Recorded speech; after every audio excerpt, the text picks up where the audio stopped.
Yes, I'm ready. Okay. Can you tell us about yourself, your name, and what you do? My name is Stephenson. I'm a junior at the University of Oklahoma. I'm majoring in religious studies, history, and philosophy.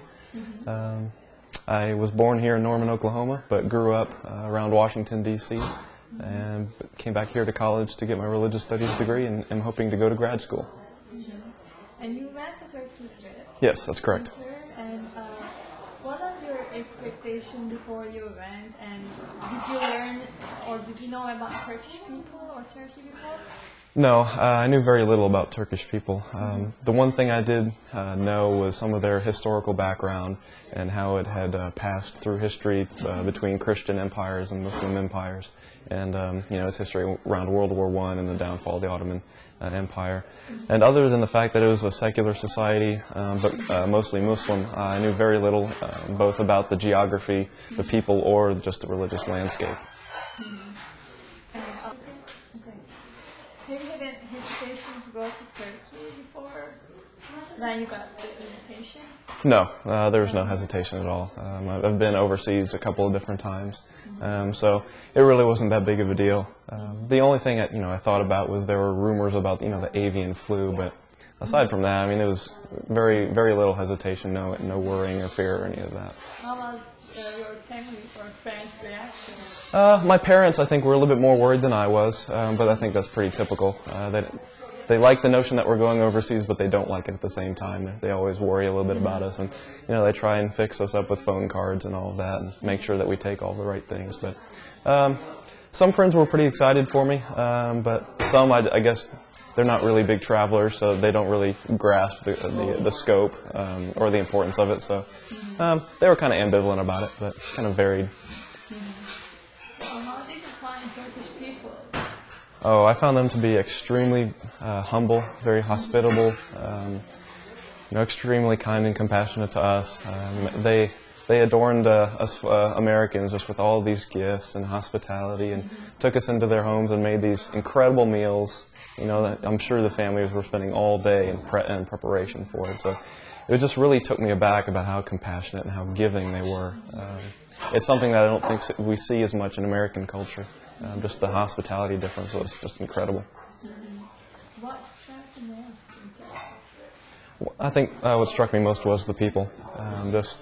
You can hear a lot about the religion, about the landscape, geography, the culture, but when you get to meet people in their homes, talk with just the normal citizens, and see how that culture plays itself out in the people's lives, I think is really when things take effect, and really when you see a difference in culture. So just the families that I dined with, just in talking to them about their feelings about education and compassion and devotion to their religion, that really struck me more than anything. And you call it history Islam or and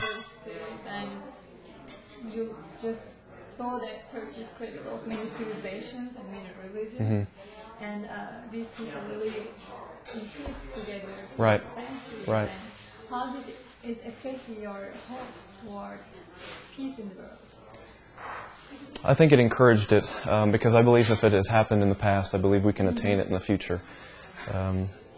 The one difference I think that history had, and that we don't, is that they didn't have mass communications, and they don't have the media to deal with that help fester stereotypes and misunderstanding on a global scale.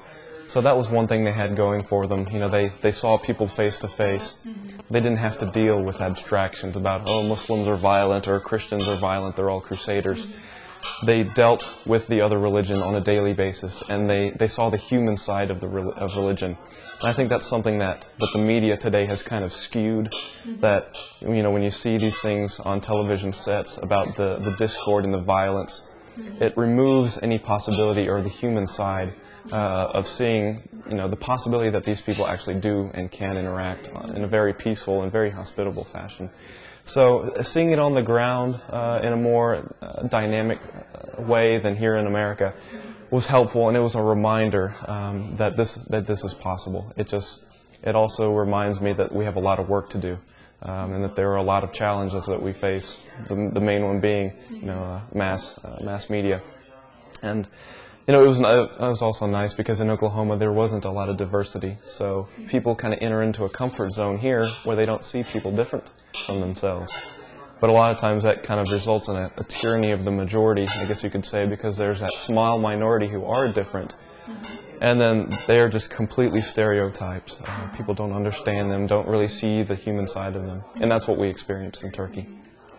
So, need projects for interfaith dialogue? Yes, that is something I've been very interested in, especially since the time I spent here at OU, just seeing the different ways that that dialogue is set up.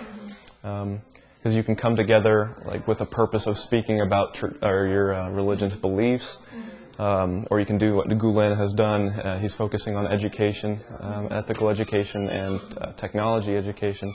Or whether you can bring groups together based on ministry or service projects.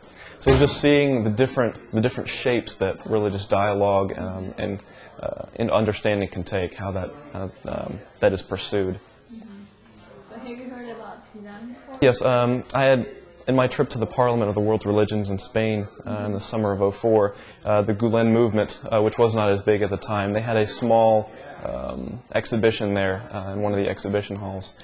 And we had kind of wandered through there, and I picked up a couple books, and I had done some reading of some of his sayings off and on. So I was aware who the man was and that he was leading a Sufi movement within Islam, but I was not aware of the shape that it took, dealing with education and private schools and how they dealt with donorships and things like that. So I knew that it existed, I just didn't know how it really played itself out in culture and how well it was received in Turkey.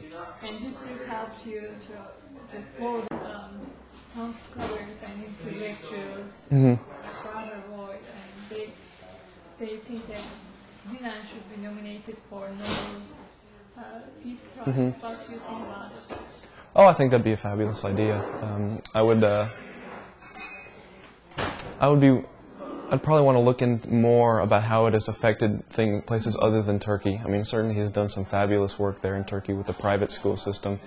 But in terms of global impact, I'd want to look into more about how the Gulen schools in America are doing. I'm also aware that they've started some programs in Russia, I believe. So I'd want to study more into that, but from what I've heard of the man and the way that he has set up this organization, I would be behind it 100%. Just the way that he has been able to instill religious values in the students without, fostering this kind of heated dogma and exclusivism. I think it would be a profound statement for the world to see how he has been able to do that, and the Nobel Peace Prize would be a way to increase his exposure. And if you have a chance to see him, meet him someday, what would you say? Thank you for showing me how important education can be in forming values. That would be one of the ways.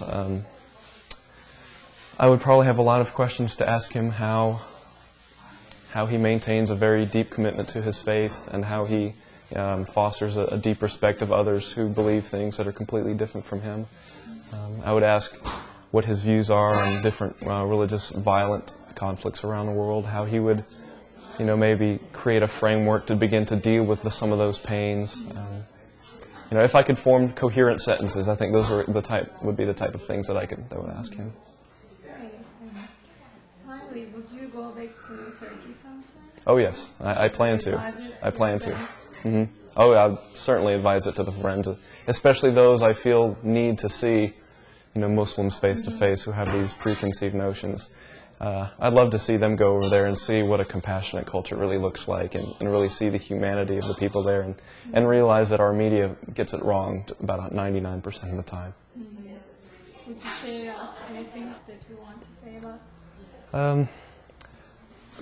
I think our trip is just a testament to how important international travel is for getting out of your comfort zone and putting aside your own arrogant beliefs about the supremacy of your own culture, and traveling around and seeing on the ground level peoples of other belief systems, other faiths, and other values, and really hope to put a human side to things, so you can come to cherish them for humanity and not to hate them or to despise them for their different beliefs. Thank you.